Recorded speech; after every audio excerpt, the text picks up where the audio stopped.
One of the verses in Psalm 34 says this: taste and see that the Lord is good.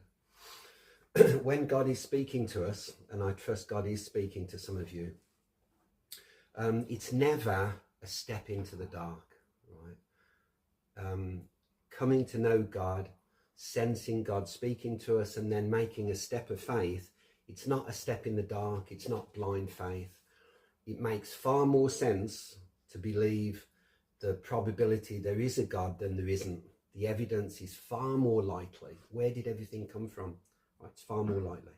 This verse in Psalm 34, it's verse 8 in Psalm 34. Taste and see that the Lord is good.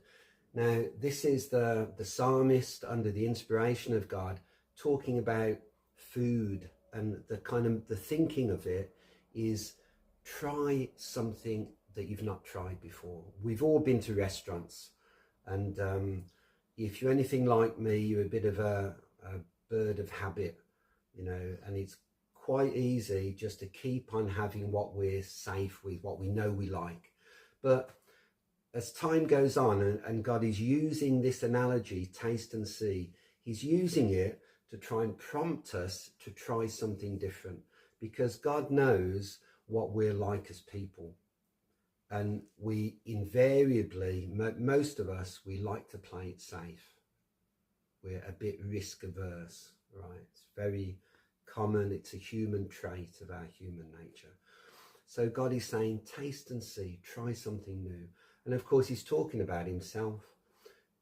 When we think about when we go to a restaurant, and we maybe immediately think of ordering what we know, what we're comfortable with, what we say, but then maybe we look over on another table and we see something that looks really exciting, you know, really good and new.